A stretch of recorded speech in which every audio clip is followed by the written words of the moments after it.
This conference will now be recorded. So just 1 minute. Let me just plug in. Just give me a minute. I'll just plug in my charger.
Yeah, I'll just share my screen. So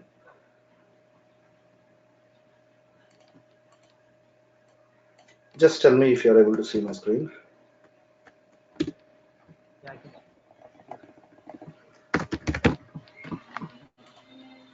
Yeah, let me just minimize this guy. Yeah.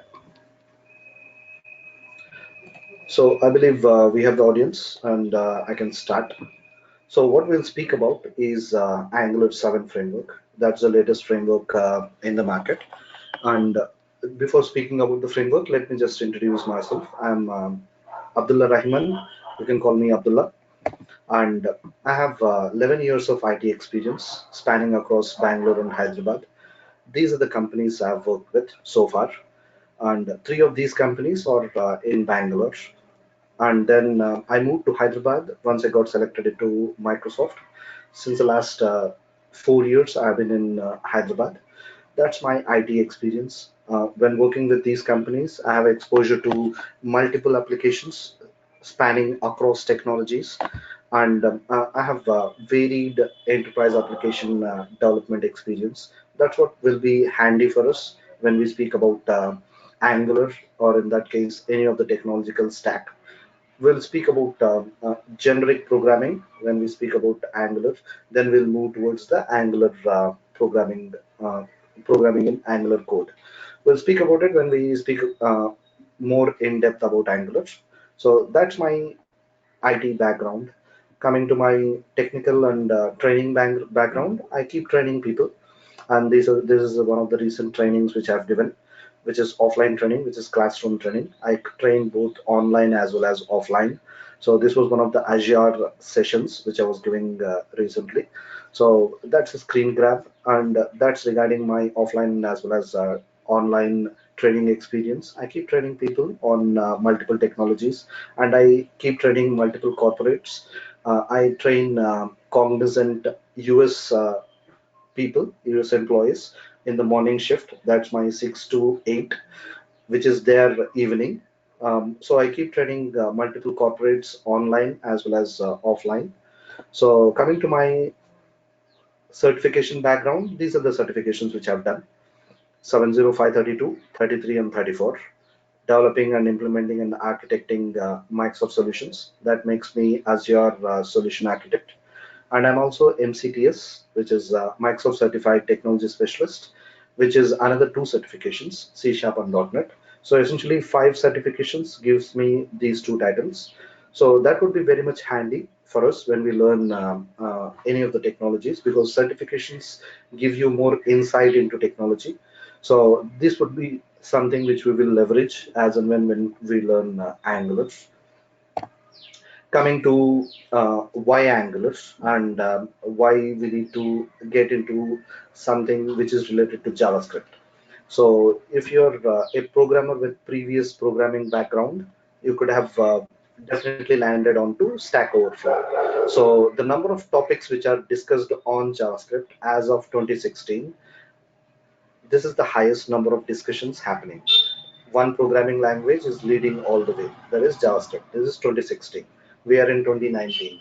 So it has the graph would have been is much bigger now. So more and more discussions on JavaScript. There is more knowledge available outside, and there is more need for JavaScript professionals. When we speak about Angular, we are speaking about JavaScript. It is an enhanced way of developing an application using JavaScript, but we'll not use JavaScript in our Angular world. We'll use something called as a TypeScript, which is a superset of JavaScript. Why TypeScript? Why should I use TypeScript? What are the advantages of using TypeScript? All of that we'll speak about once we start digging deeper into Angular. But just understand TypeScript is a superset of JavaScript, and you're still in the JavaScript world. So being a JavaScript professional is pretty important today in the modern day applications. Everything is JavaScript driven. If you have learned or heard about mean stack, MEAN, MongoDB, Express, AngularJS, and your Node.js. So all of these are technologies which can be used to build end-to-end enterprise application by just using JavaScript.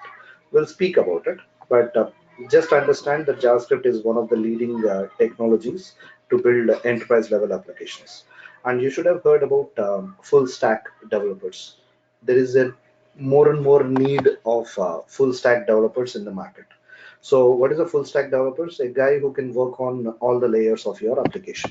So getting your hands on onto technologies like JavaScript will enable you to be full stack developer. You would be not restrained to just one technology. If I just take my whiteboard,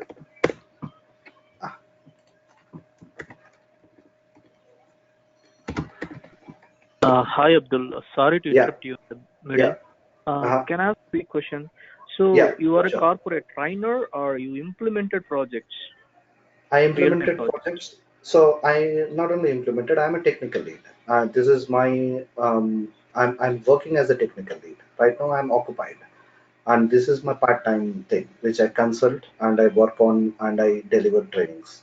I'm working. It is nothing Okay, like I've worked on it. I'm currently handling a team of 5, and I actively okay, work okay, on a project. okay. The reason for my question is Hmm. training is different from actual implementation, right? So if you're That's correct. going through the slides and explaining the concepts, it doesn't Hmm. very much useful. So if you are really worked on a project and explaining us real-time scenarios, problems, that Hmm. would be useful, right? Yeah, that's correct. That is how I Okay, drive my perfect. sessions. Okay. So it would be all practical. It would be all hands-on. Right from day one, you would be hands-on onto your application. We'll build pages parallelly. I'll ask the participants to code as and when I'm developing my application. I give practice exercises and we discuss about the exercises the very next day and get it clarified, and then we move on. So it's nothing like I'm a training trainer, official trainer. I just consult different consultancies and I squeeze time out of my working hours and I train people. So I am a live technical lead. I'm a senior technical lead, so I handle a team of 5. That would be one thing which is actually would give you confidence that I would be more practical to them. I'm not theoretical. I Sounds hope that good. Thank answers the you. question. Yeah. Yes. So any other questions anyone has before I move forward? You can kick in and ask me questions. If not, I'll move on. So essentially, what we have is in a real-time application, you'll be having something like this. So you'll be having a client and you'll be having a server, a client interacting with the server, and then you'll be having something like a services layer. Why a services layer? We'll speak about it. For now, just understand that this will modularize your application, and then we have something like a DB layer. Your typical 20,000 feet view of any project would look like this. There will be a client, a server, and a services layer, and a DB layer. When we speak about client, so if at all I am speaking about just JavaScript, can I use JavaScript to build end-to-end application? Yeah, in today's world, it's possible. On the client end, I would use something like Angular 7. That's what I'll use at the client front. On the server, I would use Node.js and just Node.js, not Express.js. On the services, I'll use Express.js. Node.js again uses JavaScript. Angular anyway uses JavaScript but uses TypeScript as a superset. Express.js, as the name says, it again uses JavaScript. In the DB, you have MongoDB. It again uses JavaScript to interact and to get the things done. You have JavaScript which spans across layers now. So you can build an enterprise level application, and this is what is mean stack. And we are not worried about mean stack in our discussion. We are just worried about the Angular of the mean stack. But I'm just telling you, getting a hands-on with JavaScript, you can go ahead and build an enterprise level application, and you will be hearing a lot about Node.js in today's modern requirements for employers are looking for people who are smart in Node.js and Express.js. Why? Because it's more faster, it has its own advantages. But just understand that JavaScript is the way to go. You have, and once you are good in JavaScript, it is very easier for you to be a full stack developer, because you can be expert in all the different layers, and you are full stack capable when you're working with a JavaScript kind of an application. So how did JavaScript evolve over days? Initially, 10 years before this date, JavaScript was only used for validation. That is, I have a form like this.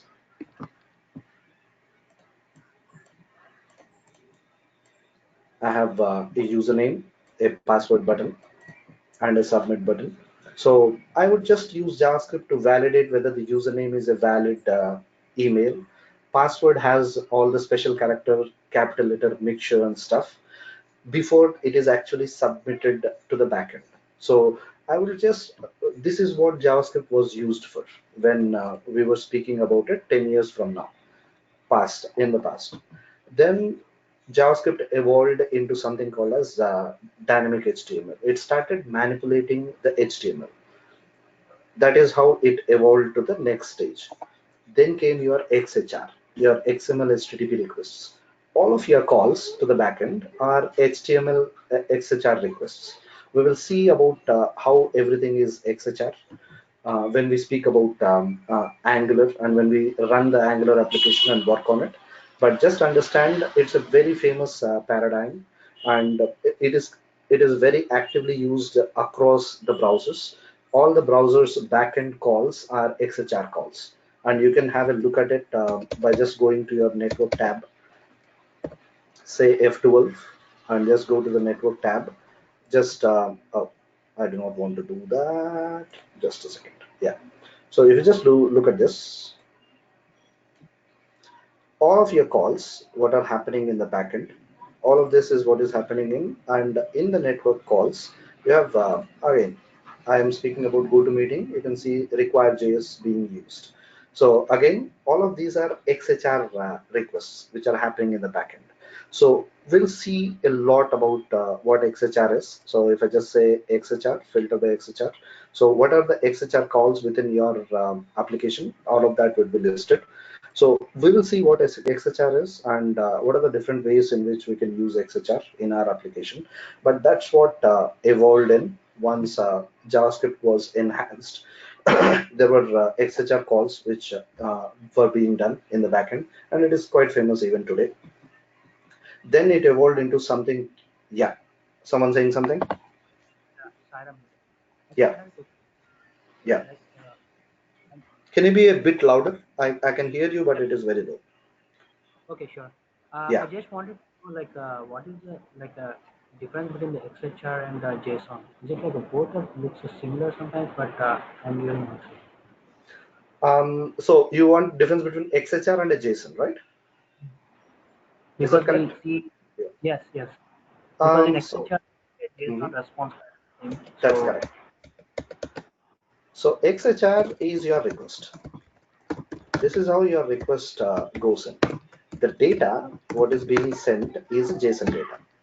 JSON is the way in which data is being exchanged between these different layers. So whenever you are exchanging data, you exchange JSON data. Why JSON is a better format? To just keep it simple, it is very straightforward, and it is just key value pairs. So you just have key value pairs. You have a bunch of key value pairs which are being used when you're using a JSON kind of request response type.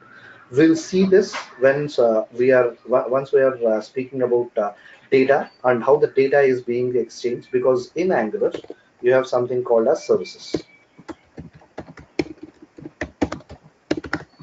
And how do you use services? We use dependency injection. We inject the dependency into the Angular constructor.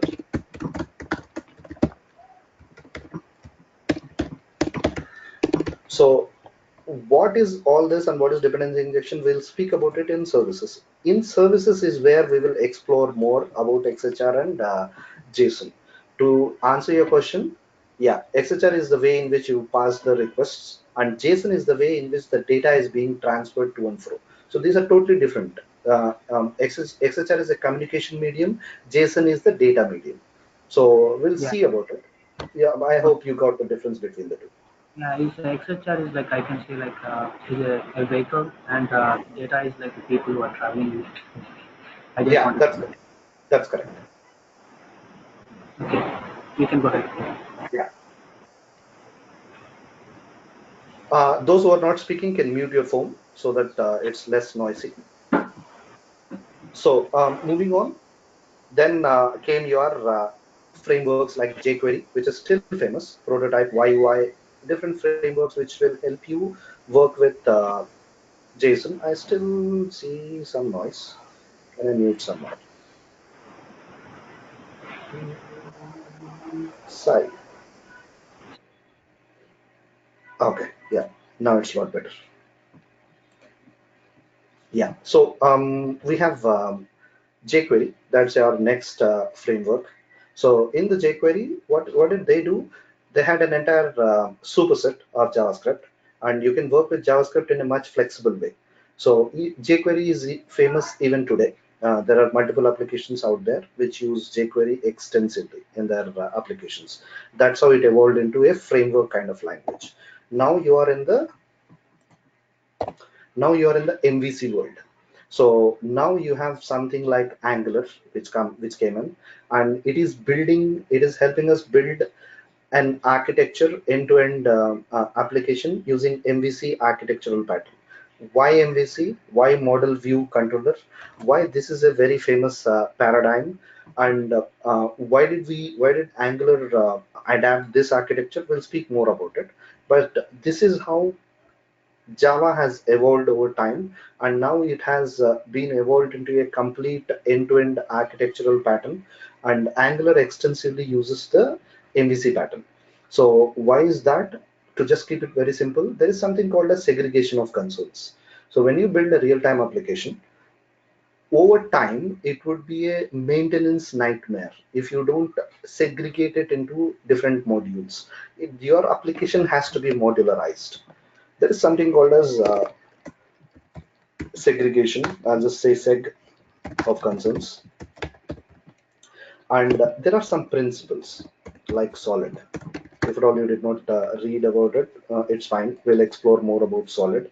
So S is your single responsibility, open and close principle. The D is your dependency injection, which is what is used in Angular extensively.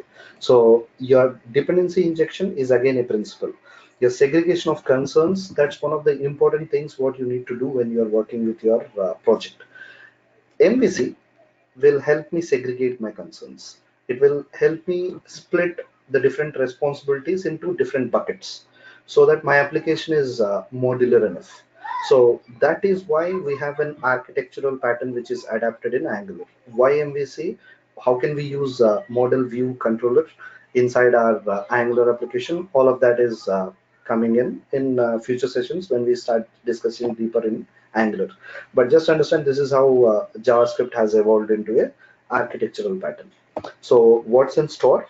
We'll speak about what is Angular, and we'll speak about how to work with Angular. What are the things which you need to get installed inside your machine when you want to work with Angular? What are the prerequisites? So you need to get some things done. Like, you just look at my environment, you need to have code installed, which is Visual Studio Code, and you need to have Node installed. So if you just say Node-v, that's a Node version which is there on my machine. Why Node? This is your package manager. Everything you pull in inside your environment would be a package, and you would be pulling in something like this: npm install. You would be installing whatever packages you require. Initially you would be going ahead and installing Angular, so your Angular CLI. So you would go ahead and run this command and install the Angular CLI. Once you have the Angular CLI in place, it is just another day for me to create any application. If I just navigate to one of the pages, I'm just showing it to you in the prerequisites. So if you just navigate to one of my folders, let me just create a demo folder. There's a lot of noise here. Just hold on. So inside the demo folder, this is where I want to create my Angular application. How simple is that? I'll just go to that location. ng new. What is my application name? Let me say Angular demo and say enter. Because I have CLI installed globally on my machine, running a and setting up a Angular application is just this command, what you see here. And I have an enterprise level application structure in place for me. So I'll just say, what is it is asking me, do you want routing? What is routing? So whenever you go in any application, let's say employee management application, and you navigate, it would be something like host name slash employee. Then you navigate to some employee ID. Your URL would be your host name slash employee slash the ID, whatever ID is of the employee. So your URL changes as and when you navigate to different parts of your website. Your URL keeps on changing. If I just go to Stack Overflow,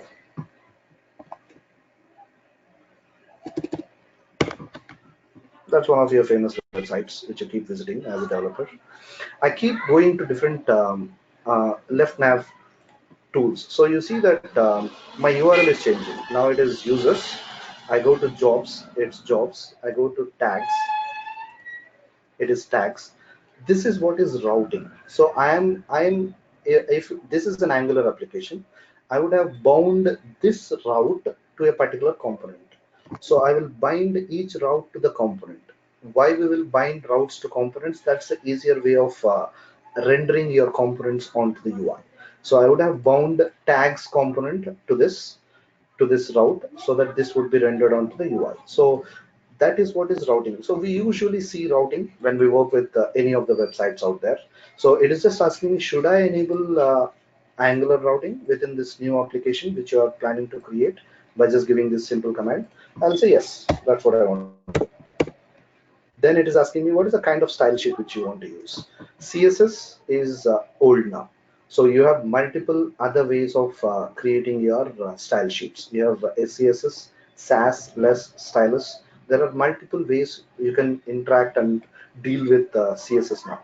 To just keep it simple, I'll just say, yeah, I just want to use the plain old CSS files as my style sheets. I'll just stick to it. So you can navigate through it by your arrow button. So I'm just saying, yeah, CSS is my style sheet pattern. That's about it. And it went ahead and gave me the entire structure. That one command just created all these folders. So you can see end to end is your end to end testing, and you have source folder wherein all your application files are present. Look at how fast it created things for me. Inside the app is where I have my components or my routing module. Your routing module, let me just view it as details, it's more clear there. So your routing module, your component, all of that are created for me in one go, and my root module. So what is root module? What is routing module? What is a component? All of that we'll discuss further. But by just having a simple command typed in my browser saying ng new Angular demo, I have a live application up and running, and I have all these things set up. So it even takes care of different ways in which you actually deal with a real-time application. So in a real-time application, you would be having different environments like a dev environment, staging environment, pre-prod environment, and prod environment. For each environment, I would be having different configuration. So it gave me two configurations: environment.prod.ts and environment.ts. It takes care of all of your real-time necessities into consideration and gives you a proper structure to deal with a Angular application, to deal with any real-time application. That is what is given to me by just having this simple command. So we will have this looked into more when we speak about Angular app. I think someone unmuted. Any question? Yeah, Abdul, I have a quick question Yeah, regarding yeah, routing, Angular yeah. routing. Is it uh, is there any way of building the Angular application without Angular routing? Without Angular routing, I think it is like achieving the single page application is not possible from that time. That's correct. See, the problem with Stack Overflow. That's why I take Stack Overflow as an example. So if you look at Stack Overflow, without routing, it is with routing. I'll tell this left nav is constant. I should not reload my page whenever I click on this. This left nav has to be constant, and my top bar, which you see here, the top navigation, it's also constant. My content has to change. Look at what Stack Overflow does. I click on this, the entire page loads. How do I know the page loads? You can see that loading happening. Even though my top nav and left nav is constant, why is it again loading it from the server? It's a burden on the server. I should not have designed, if I was the architect or technical lead of Stack Overflow, I would have designed this as constants, as static things, which are rendered in one go. That is what is your single page application. And I would only render my content. Using routing, that's what happens. When I click on tags, my entire page will not refresh. These two things will be constants, and only my content would be rendered. That would be less burden on your server, and you are reducing the traffic to your server and the content which is being rendered from the server. So your application is faster. That's why Angular is faster. That's why people move towards Angular. So that's one of the reasons why routing is more important. If you are dealing with the SPA, single page application, speaking about routing is very important. I hope that answers the question, or do you want me to elaborate? I have like maybe like further questions, like why it is asking for is Angular? Do you want a Angular routing or yes or no? So if we say no, we cannot achieve the single page application, and there is no use of Angular. I think so. So it is not like no. Without routing, in a real page, in real-time application, you can't have modularity built. See, you will definitely have multiple routes. So you will definitely have multiple routes. There is no escape of routing. You will definitely have multiple routes. Multiple routes, you mean multiple components. If you are planning not to use routing, it is still fine. Angular allows you to do so. You can go ahead and build an application without routing in place. But why did you actually go ahead and take that decision?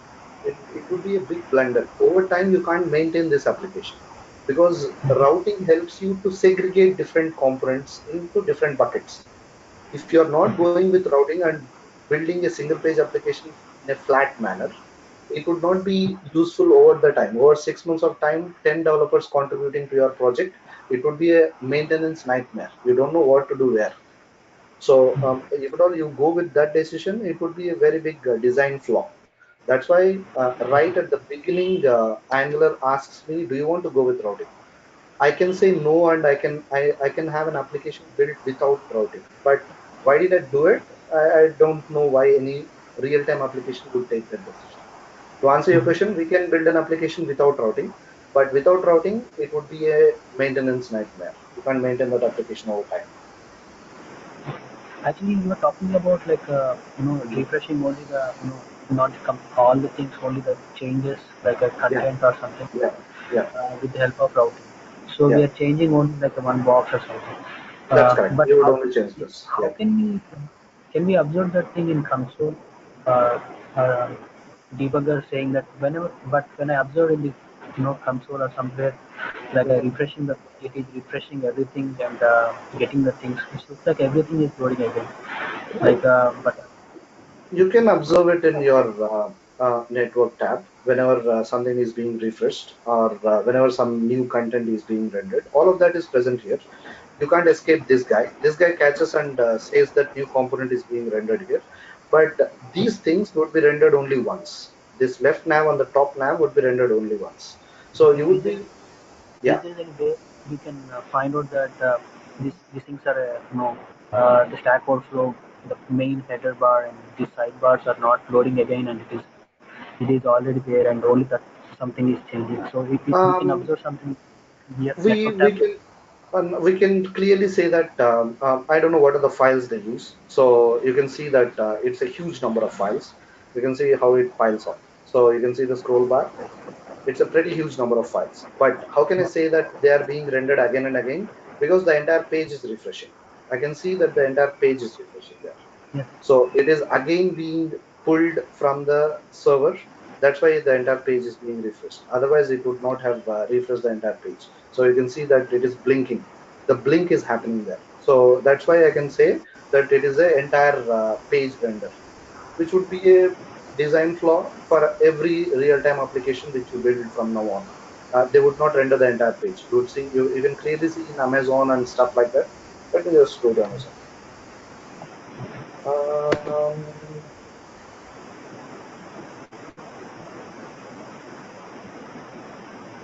So if at all I go to Amazon and let me just click on anything. Okay, it's asking me to log in.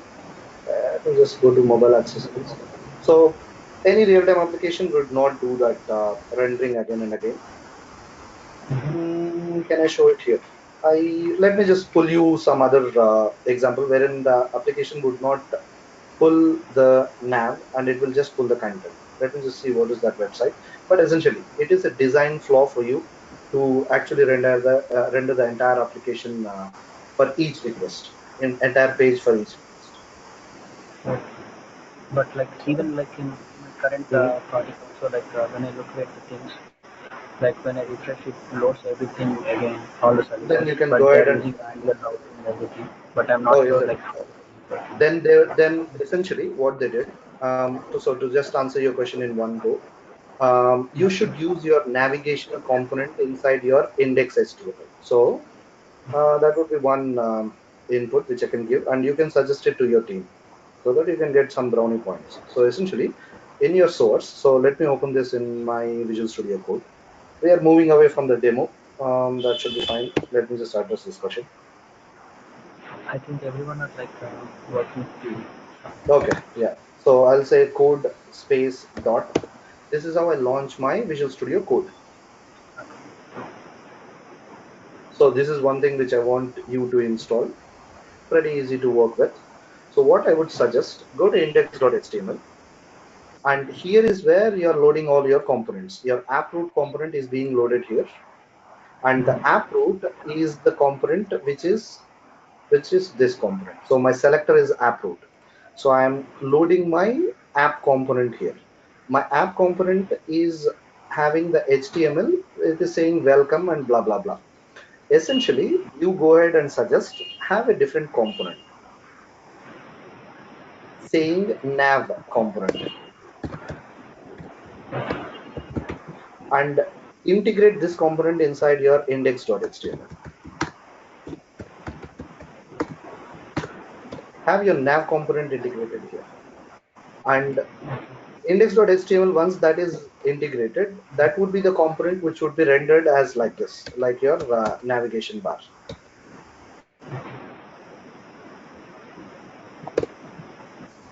Once you have it in your index.html, this guy have a different component built. Your navigation is being rendered again and again because you have integrated it within a component and you're calling that component from your index.html. Instead of that, call your navigation component here.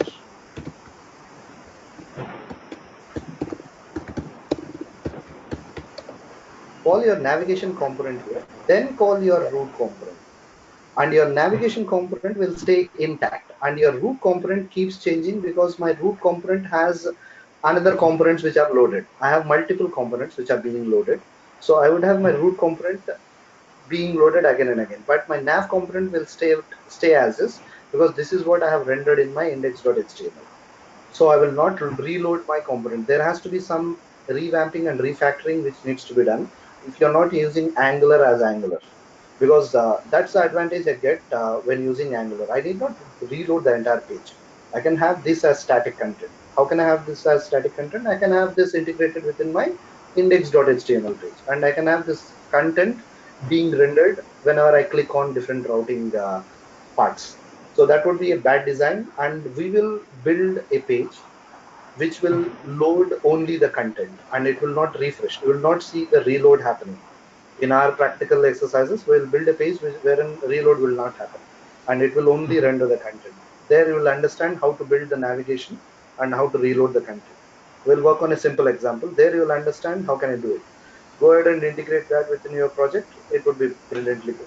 So you're not using Angular as Angular. There is a design flaw in your project. If at all, I can put it that way. Okay. Yeah. So we just diverted completely from the demo. So we'll speak about prerequisites, and in prerequisites we'll go ahead and install Node as well as Visual Studio Code, the editor which you just saw. So that is what we'll go ahead and pre-install, and then we can start working with all of the things to do with Angular. Then we'll start to build an application. We'll go with just one draft application like this. We'll build one thing, and then we'll start using the same application, and we'll keep on enhancing it with our multiple examples. We'll learn Angular as well as build very simple pages and components so that you'll understand and digest these topics as and when we go along. So we'll just have one application and we'll start building on top of it. And then we'll have what are the versions of the frameworks which I have in my project, in my environment. Just have the same versions. That is what I would recommend, so that we all are on the same page. Node V, you can see that this is the latest node which I have in my environment. And when you say Angular, what is the version of Angular which I have in my environment? It's quite weird to just give me the version. It takes so much of time. Yeah, it's good. It was fast enough. So you can see the Angular is the latest version which I have on my system, 7.2.4. That is what I would recommend you to have on your systems, so that we're all on the same page and we are actually building the same project. Build a Angular project using Angular 6, you would have somewhat different structure than this, and some files would be missing and some files would be included. So there would be a to and fro between us once you start working on different versions. So I would recommend you to have the same version on your machines as well, so that we are looking at the same structure and same kind of files when you're working along with me. So that is what we will explore in our initial sessions, wherein we'll go ahead and install the versions of whatever we require and get our environment ready in our initial session. That is what we will discuss in our first session. Then we'll carry on with our practical things. So that would be your introduction. Then we'll create a walking skeleton, or that is what we just created on the fly. So we'll create a walking skeleton of our application. Then we'll move on and learn about how to deploy my application. So just learning about building an application is not sufficient. You have to learn how to deploy your application. We'll speak about it in the deployment module. Then we'll speak about how to build the UI using different components, using directives, using pipes. So all of the different moving parts within Angular. We'll explore all of that using in our UI module. And then we'll also speak about authentication and authorization. Both of these sound similar, authentication and authorization, but they are totally different. We'll speak about this, how to integrate authentication and authorization within our Angular application and move forward with it. Then we'll speak about testing. That is a very important part of your day-to-day activity. You should have your unit test cases in place for any of the application you're working on. Unit test cases are pretty important, and all of the applications which I've worked for since the past 6 years, have unit test cases extensively integrated within our environment. We'll speak about what is unit testing, and what is Jasmine, what is Karma, all of that in the unit testing module. So those are the things which we will explore. So what we will speak more on, we'll speak more on creating entities. Some projects call it, let me just go to my notepad. Some projects call it entities. Some projects call it models. Some projects call it classes. It's all the same. So essentially, you're just terming it differently. You're just doing the same thing again and again. So you just change the terms. We'll speak about what if there is a requirement. How can I change the requirement into code? So whenever there is a requirement, you should look at the nouns. And the nouns are what are the classes. We'll speak about what requirement is. How does a requirement come to be from the client as a requirement document? What is a requirement document? It is just text. It doesn't have any classes or things to be created. I, as a technical person, convert the requirement document into technical document. Once technical document is done, I would have a review of it. Who will review it? My technical lead or my architect. These people will review my technical document. Once the review is done and everyone is fine with the technical doc, then I will start coding for it. Once I'm done coding, then I'll write my unit test cases for what I have just coded, for only the component which I have coded. Once I'm done with coding and unit testing, that's when I'll release it and deploy it. Once it is deployed, your QA comes in and they go ahead and test your application and file bugs. Once you are done with bug fixing and stuff, that's where you will release your project. So essentially, your journey starts with your requirement document and you would go to production. So this is how it would start. We'll understand these stages and how to understand a requirement, how to get classes out of it, out of a requirement. We'll see what a simple requirement looks like and what do we understand by nouns in a requirement. Your nouns are your classes and your verbs are your methods. So it is somewhat English, but that's a better way of understanding requirements and going ahead and writing classes for your requirements. We'll see all of that when we start speaking about requirements and stuff and creating entities. Then we'll speak about how to update data. What are the better ways of updating data inside your Angular application? Updation, essentially, how do you modularize your interaction with your DB? To put it in one way, in just one statement, you would use services. So you would work with services to go ahead and work with updating, deleting, creating, all of that, your CRUD operations to deal with data. We'll speak about that. We'll speak about how can you enable sorting, filtering, caching inside your application. We'll speak about all of this over our Angular journey. So what are the modules which you have in store?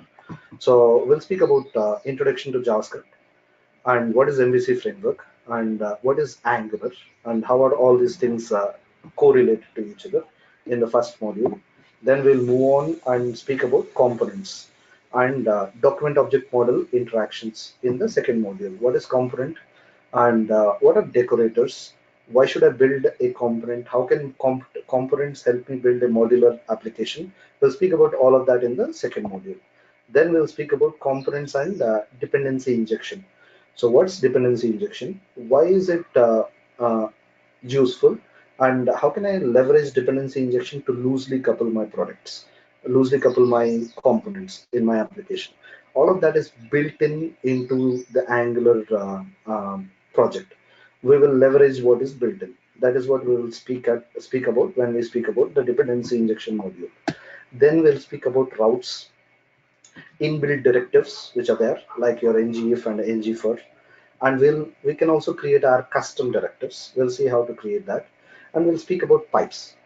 Pipes are the ones which will help you manipulate the data in the UI. What are pipes? How can I work with pipes? Can I create my custom pipes? All of that we'll speak about in this module. Then we'll carry on and speak about what are the third-party libraries which are available, like your Lodash, underscore, RxJS. So you have multiple third-party libraries out there. at least 10,000, I believe, which will help you out with multiple requirements. So you have too many packages which will help you depending upon what your requirement is. So how can we integrate third-party libraries into our application, and what are the APIs which are available to integrate that? We'll speak about it in this module. Then we'll finally speak about what is unit testing, and Angular CLI. We'll use it right from the beginning. What is unit testing? What is Karma? What is Protractor? What is Jasmine? That is what we'll speak about in our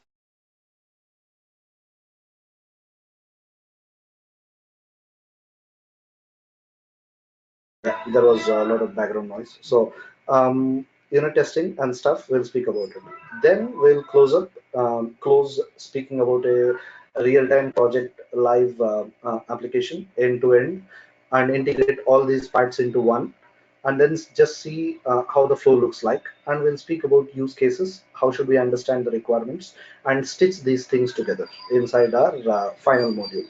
That is how we will proceed further when we speak about different modules which we will work on. So before coming to the next session, if at all you are planning to produce, once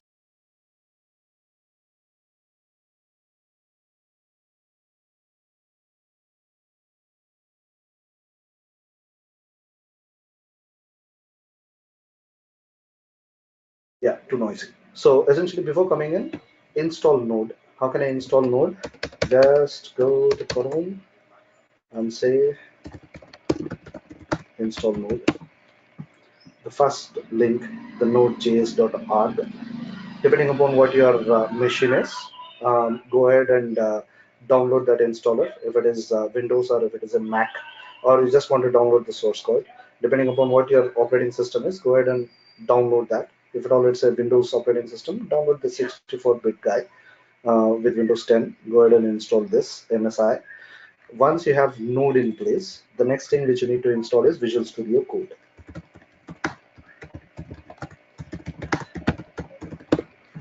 Go ahead and install this guy as well.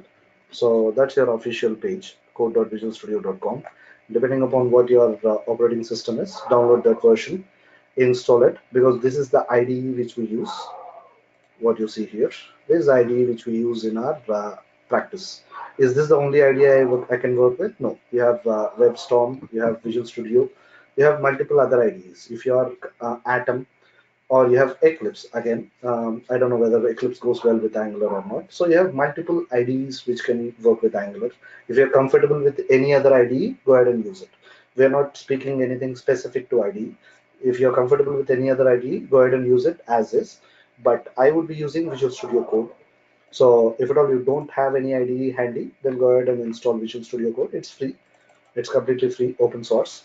So have these two things installed before we come to the next session, so that moving ahead is much more easier for us once these two things are in place. Once those things are in place, then we'll speak about what Angular CLI is. We'll create a project. We'll go ahead and get the node packages and the dependencies installed, and we'll see how we can work end to end with an Angular application by learning all of the modules which we have spoken about. So we'll explore all of these modules, and we'll learn about Angular more and more as we move on with our sessions. So that's pretty much what I wanted to introduce and wanted to speak about in our demo. If you have any questions which needs to be addressed, just shoot. I'm here.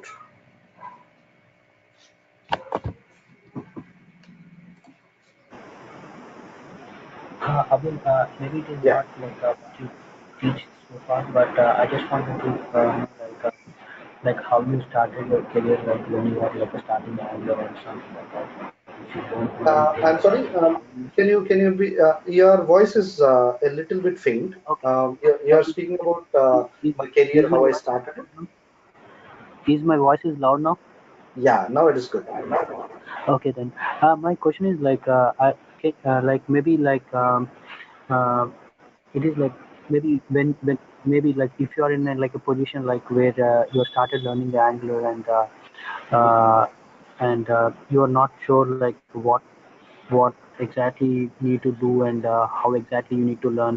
Maybe like because you know already now Angular and all. So if you are in that position, how can you suggest yourself for how can I learn really like a fastly Angular and be good as much as I can in Angular or something? So how like you got my question, I guess. I got it. I got it. I got it. So essentially, how should I be? How should I be a good learner, and how can I learn these things fast?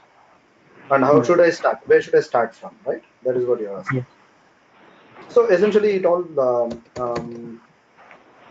whenever you're asking about learning, right? It Yeah. most of the thing will land in practice. The more you practice, the more it is easier for you to learn, and hands-on coding is what is recommended. So how can I go ahead and work on these things? Start very simple. Start with just popping up a alert box. So you know the alert box in JavaScript. So just start with popping up a alert box. That is what we will start with, and then start with simple arithmetic operations like your add, delete, add, multiply, divide. This is what we will start with. So we will go ahead and start with very simple arithmetic operations so that you understand how to stitch things together in an application. How can I go ahead and write add, remove, delete operations, and how can I go ahead and render it onto the UI? You see the squiggly because node components is not yet there. Once the node components is there, is the squiggly will go on. Just ignore it. What we will do is you need to start it very basic. Just start with declaring two variables in your class. So go ahead and declare variables inside your class. Access these variables inside your HTML. How can I declare variables in the backend, and how can I access these variables in the HTML? That is where you start working with code.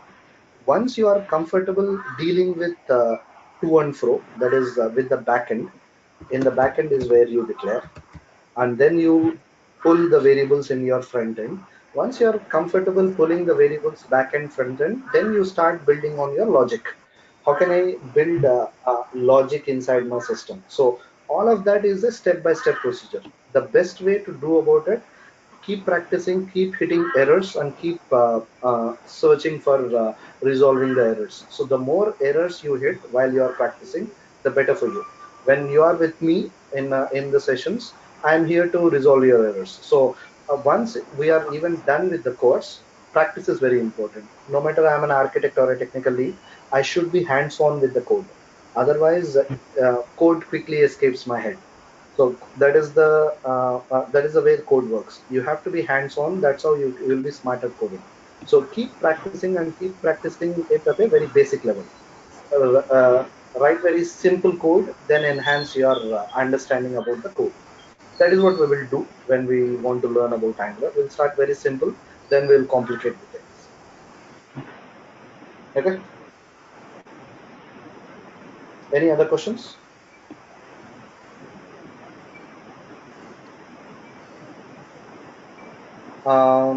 If you have any other questions, you can shoot. Otherwise, I think we are good with the demo. We are done with the demo, and you can get in touch with Aaron, the organizer, and finalize on any other feedback you have with him. Or before that, if you have any questions, you can just shoot right away. I'm here to answer.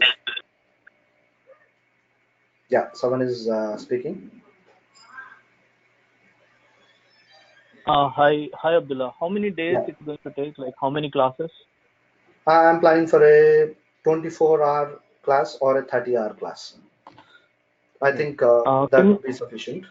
Yeah, okay. 30 Can you sessions. share the list of contents to be covered in this session? Yeah, sure. I have syllabus handy. Let me just show it to you right away. So, what are the list of things which we will cover is these things. Angular, right? Yeah.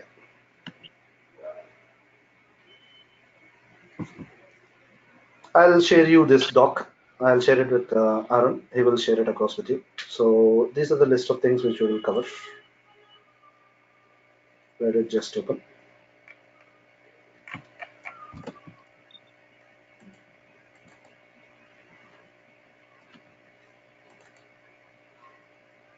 Yeah, I have it here.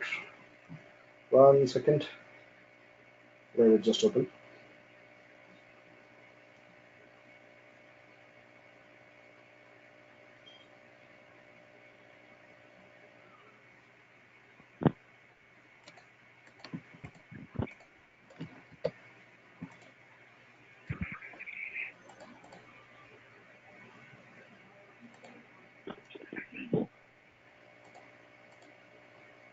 I'm somehow not getting a hold of this.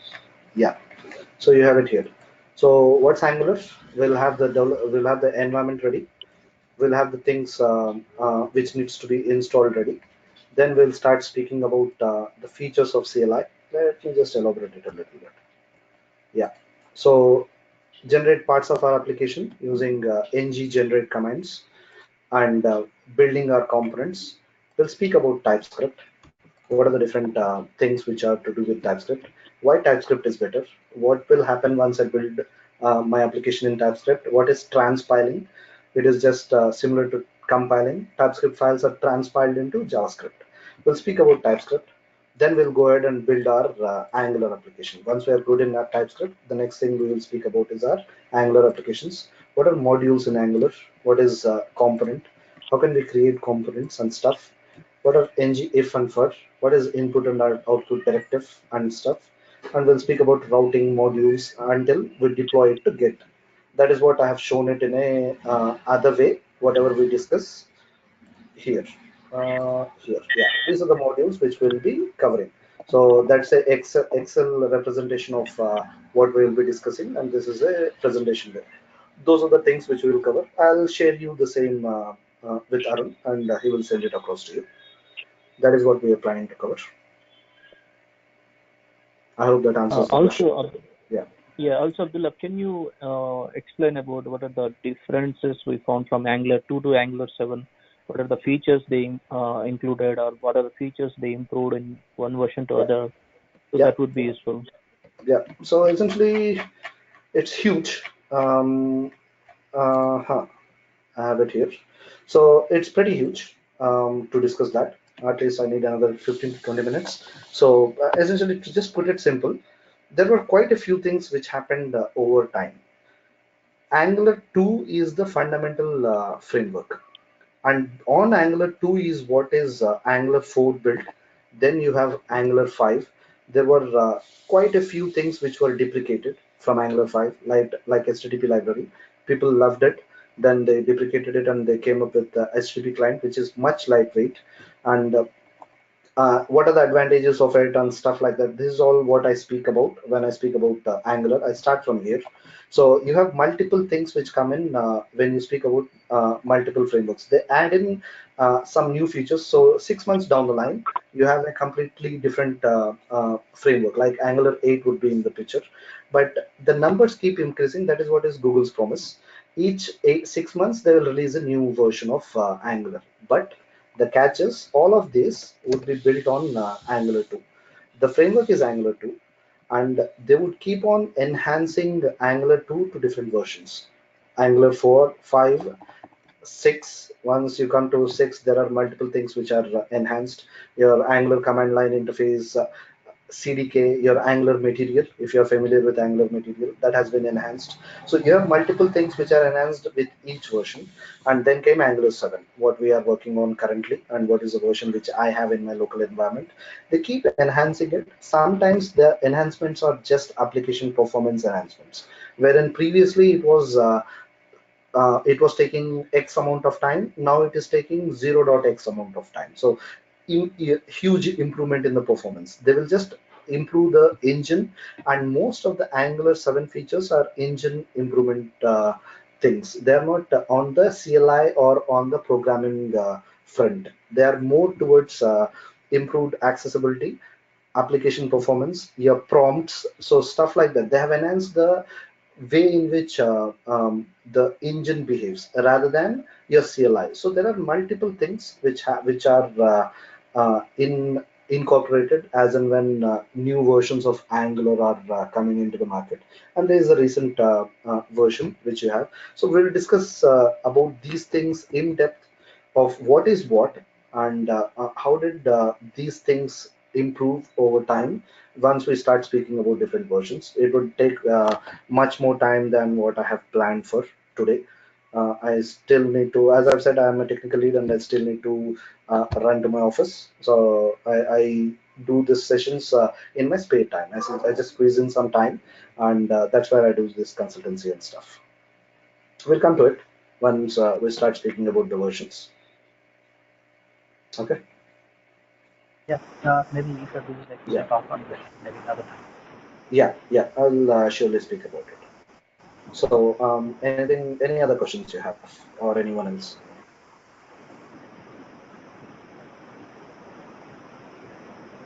I think no one is answering, so everyone is good. So that's pretty much about what I wanted to present. Hope you got an understanding of what we will discuss. So just get in touch with Arun regarding the proceeding and how we will go further. Then we can start our sessions depending upon a feasible time, which is good for you and me. Okay. So nice speaking to you all. Thank you. Bye. Yeah. Bye.